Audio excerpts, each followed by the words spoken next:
घर में बरकत क्यों कम हो जाती है?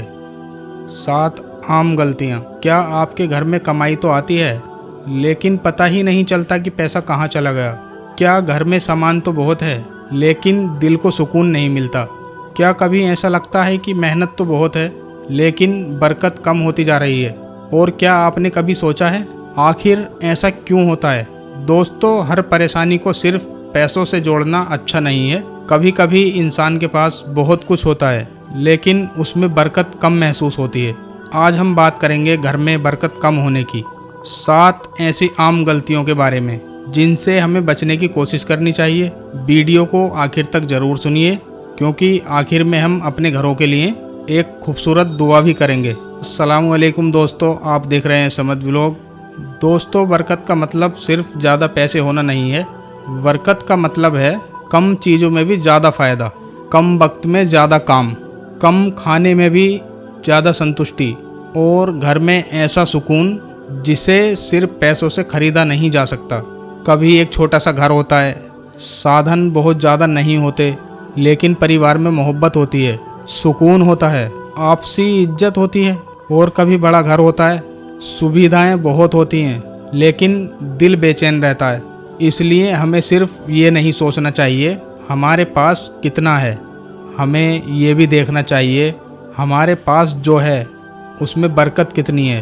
पहली और सबसे अहम बात है नमाज में लापरवाही। जब इंसान अपने रब से अपना रिश्ता कमज़ोर करता है, तो उसे अपने अंदर भी बदलाव महसूस हो सकता है।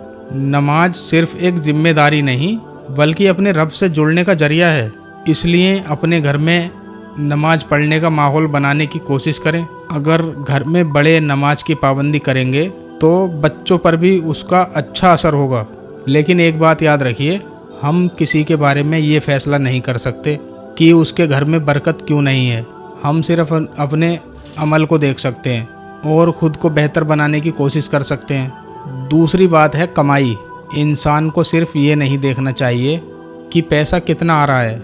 हलाल कमाई थोड़ी हो, लेकिन उसमें बरकत हो, तो वो इंसान के लिए ज़्यादा बेहतर है। इसलिए अपने कारोबार, नौकरी और कमाई में ईमानदारी और हलाल रास्ते को सीधी राह दीजिए।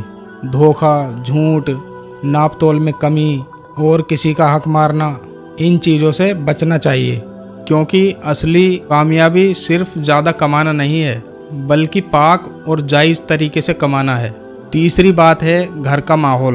कभी छोटी सी बात बड़ी सी लड़ाई बन जाती है। मियाँ बीवी एक दूसरे से नाराज़, भाई बहन एक दूसरे से नाराज़, माँ बाप और बच्चों के बीच तनाव, और धीरे धीरे घर में ऐसे माहौल बन जाते हैं जहाँ हर कोई परेशान रहने लगता है। इसलिए घर में बात करते टाइम अपनी ज़बान का ख्याल रखें।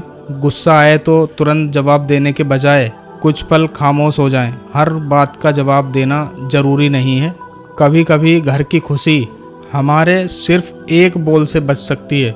हम अक्सर उस चीज़ को देखते हैं जो हमारे पास नहीं है, लेकिन जो हमारे पास है उसका शुक्र करना भूल जाते हैं। अच्छी सेहत है, शुक्र कीजिए। घर है तो अल्लाह का शुक्र कीजिए। माँ बाप हैं तो अल्लाह का शुक्र कीजिए। औलाद है तो अल्लाह का शुक्र कीजिए। रोज़ी मिल रही है, कारोबार चल रहे हैं तो अल्लाह का शुक्र कीजिए।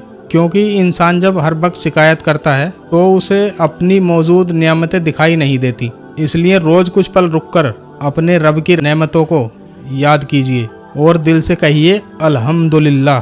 पांचवी बात है अल्लाह की याद से दूरी। जिस घर में लोग अपने रब को याद करते हैं, वहाँ अपने दिलों को भी याद दिलाया जाता है कि हम अकेले नहीं। घर में कुरान की तिलावत कीजिए, अल्लाह का जिक्र कीजिए, दरूद शरीफ पढ़ते रहिए, और बच्चों को भी अच्छी बातें सिखाने की कोशिश कीजिए। घर का माहौल सिर्फ टीवी, मोबाइल और दुनिया की बातों से नहीं भरना चाहिए। अपने घर में इबादत के लिए भी जगह बनाएं। छठी बात है रिश्तों की कद्र ना करना।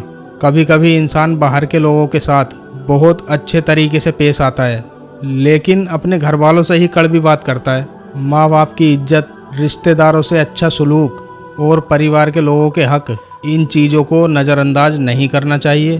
अगर किसी अपने से नाराज़गी है, तो हमेशा रिश्तों को तोड़ना ही कोई समाधान नहीं। जहां मुमकिन हो सुलह की कोशिश करें। एक फ़ोन कर दीजिए, एक बार हाल पूछ लीजिए।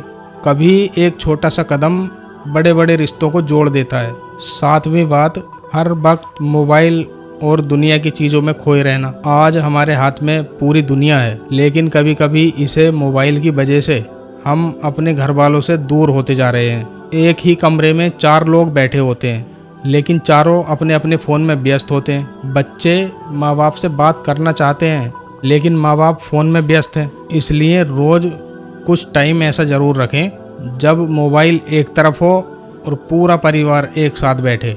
अपने घर वालों से बात कीजिए, उनका हालचाल पूछिए, उनके साथ वक्त बिताएं, क्योंकि घर की असली खुशी सिर्फ सामान से नहीं, रिश्तों से आती है। दोस्तों, सिर्फ गलतियों की बात करना काफ़ी नहीं, हमें ये भी देखना चाहिए कि हम अपने घर में अच्छा माहौल कैसे बना सकते हैं। नमाज की पाबंदी की कोशिश करें, हलाल रोजी कमाने की कोशिश करें, घर में झूठ और धोखे से बचें, अल्लाह का शुक्र अदा करें, दुआ की तिलावत और जिक्र करें, माँ बाप और घर वालों के साथ अच्छा सलूक करें, ज़रूरतमंदों की मदद करें, सदका करें और सबसे ज़रूरी, हर हाल में अल्लाह पर भरोसा रखें। एक छोटी सी बात, आप सोच लीजिए, कल्पना कीजिए, एक घर है जहाँ बहुत पैसा नहीं है, लेकिन सुबह घर में नमाज है, माँ बाप की इज्जत है, बच्चों के चेहरे पर मुस्कान है, खाने की टेबल पर सब साथ बैठे हैं, कोई किसी को नीचा नहीं दिखाता और हर छोटी नेमत पर कहा जाता है अल्हम्दुलिल्लाह।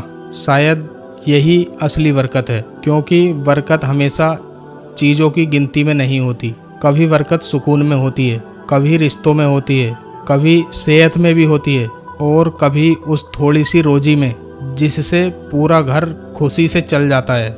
चलिए दोस्तों, वीडियो ख़त्म करने से पहले अपने घरों के लिए दिल से दुआ कीजिए, या अल्लाह हमारे घरों में हलाल रोजी अता फरमा, हमारी रोजी में बरकत अता फरमा, हमारे घरों से झगड़े और नफ़रतों को दूर कर दे, हमारे दिलों में मोहब्बत अता फरमा, हमारे माँ बाप पर रहमत फरमा, हमारे बच्चों को नेक और अच्छा इंसान बना, हमारे घरों में सुकून, मोहब्बत और अपनी याद से आबाद फरमा। या अल्लाह, अगर हमसे कोई गलती हुई है तो हमें माफ़ फरमा, हमें हलाल और हराम में फ़र्क समझने की तौफीक दे, हमें अपने शुक्रगुजार बंदों में शामिल कर, हमारी रोजी में ऐसी बरकत अता फरमा कि हमारे लिए भी काफ़ी हो और हम दूसरों की मदद भी कर सकें।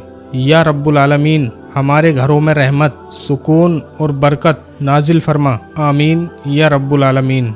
अगर आपको लगता है ये वीडियो किसी ऐसे परिवार के काम आ सकती है जो इन परेशानियों से गुजर रहा हो, तो इसे ज़रूर शेयर कीजिए और कमेंट में लिखिए या अल्लाह हमारे घर में बरकत अता फरमा। समद ब्लॉग्स को सब्सक्राइब ज़रूर कीजिए। यहाँ हम कोशिश करते हैं कि ऐसी बातें आप तक पहुँचाएँ जो सिर्फ सुनी न जाएं, बल्कि ज़िंदगी में अमल के लिए भी याद रहें। अल्लाह हमारे सभी घरों में सुकून, रहमत और बरकत अता फरमा। आमीन। अल्लाह हाफिज़। अस्सलामु अलैकुम वरहमतुल्लाहि वबरकातुहू।